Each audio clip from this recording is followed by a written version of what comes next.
It's time for our third and final 380 tier list video of 2026.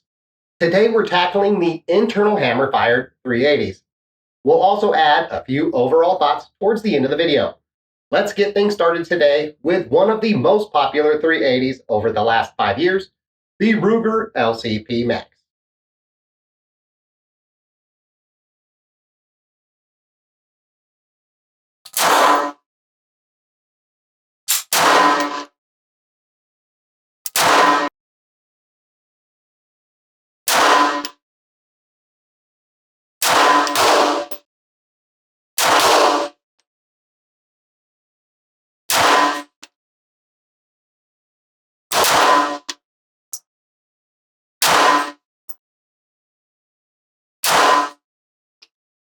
When the LCP Max released, in many ways it revolutionized the pocketable 380 market. In a package barely wider than the original LCP, Ruger found space for a double-stack magazine, add in better replaceable sights, and bam, the LCP Max was born. With a 10-plus round capacity, easy-to-see sights, a good enough for its job trigger, all in a pistol that's easy to conceal and carry, that's relatively easy on the wallet, and the LCP Max finds itself at the A tier on the list today. Why not S tier? The Ruger fans might ask. Recoil. When the recoil is unfun, to put it nicely, like it is on the LCP Max, and that's got to count for something, or against it in this case. Plenty of people will say the LCP Max doesn't have bad recoil to them, and that'll be true for them.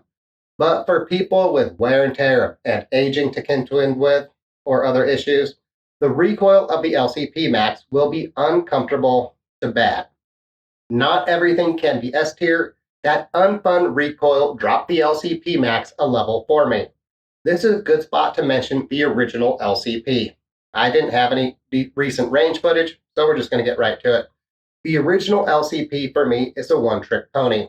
Sure, it does that trick well, being extremely concealable, but beyond that, there's not much else it has going for it in my book. Beyond maybe the occasional door-buster crazy price deal, that is, the original is a very close-range self-defense gun. The double-action only trigger leaves much to be desired. The sights are more of a suggestion. By 2020 standards, it has very low capacity. It's difficult to shoot with any type of competency beyond bad breath range. I could go on, but I think enough has been said to justify it landing at C tier. Plenty of people have reasons to rank it higher or lower on their lists. If you're one of those people who have the original LCP ranked different than we do, let us know why in the comments. This is a good spot to move away from Ruger for a moment in today's video. Enter the Smith & Wesson M&P Shield EZ380.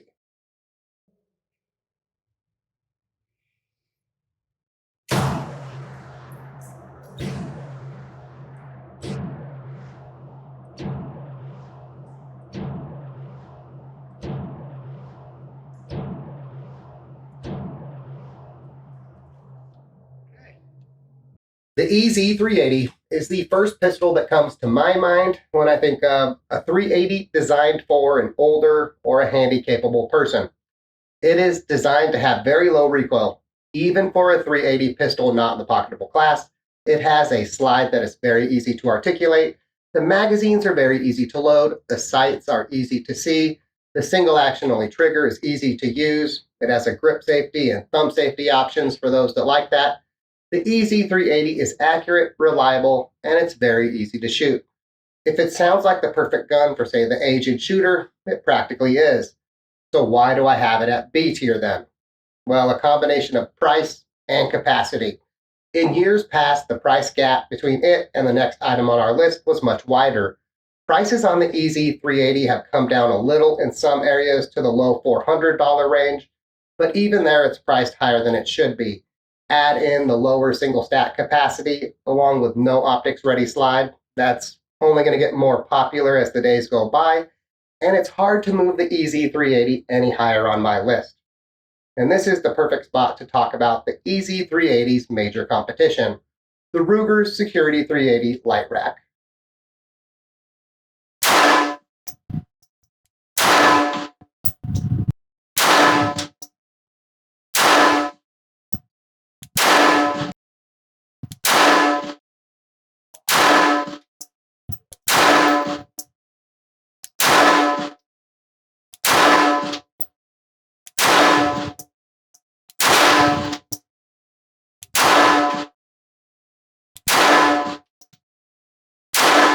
Much like the Easy 380, the Security 380 is designed to appeal to the aged and handy-capable consumer. It too is designed to have very low recoil, a very easy-to-articulate slide, easy-to-see sights, a consistent trigger pull, and high-capacity 15-round double-stack magazines that are very easy to load. To top all of that off, it is often found new in the $299 ballpark. Price to sell, easy to shoot, high capacity, all of that adds up to the Security 380 being at the A tier on my list. A case can be made that it should be S tier. The only thing that prevented me from putting it in that top spot was the lack of an optics-ready slide. With how the LCP Max recently received the RXM treatment, shall we say, I wouldn't be surprised if the Security 380 is one of the next to get a refresh that hopefully includes an optics-ready slide. Speaking of the RXM treatment, let's move to the final pistol on today's tier list, the Ruger LCP Max with the Magpul Enhanced Handgun Grip.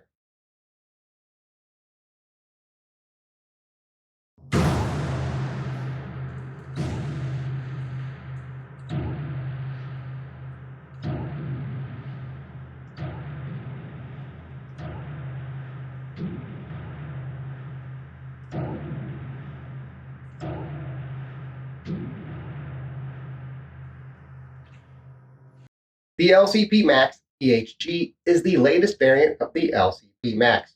The biggest difference between it and the original LCP Max is that enhanced handgun grip. That new grip makes the LCP Max slightly larger in its footprint. I find the size difference makes the EHG more comfortable in the hand compared to the original, though beyond that, I wouldn't say I've noticed any major differences. The recoil might be slightly more controllable due to having a slightly better hold on it, but in terms on holes on paper results, I haven't noticed any difference thus far. The temptation would be to say with the new feels better grip and 1+ round of capacity, that it should enable the EHG to leapfrog the original LCP Max and land in the S tier, but nay. It is still at a notable recoil disadvantage compared to the Smith & Wesson Bodyguard 2.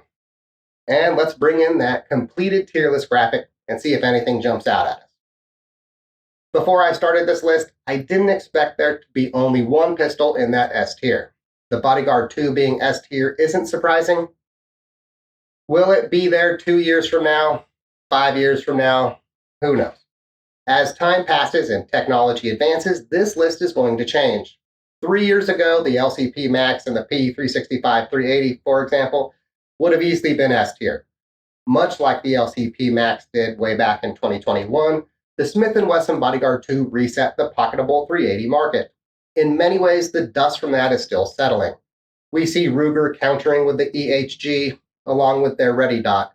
SIG has released some too expensive metal frame and XL variants of the P365 380.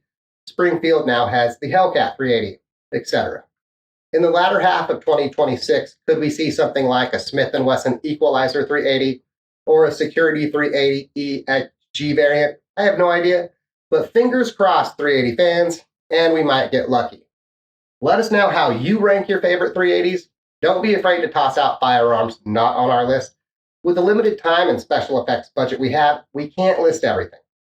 What 380s jumped out to you so far in 2026, either in a good or a bad way? Is there something you think needs a refresh to stay relevant? Let us know in the comments. And that seems like the perfect spot to end today's video. If you enjoyed today's presentation, like it, share it with your friends and family, maybe drop a comment on there. Those things are free, and they really help the channel greatly. If you'd like to help us make more of these videos in the future, look into becoming a member. Fred and I really appreciate you getting this far. Thanks for watching, and as always, have a nice night.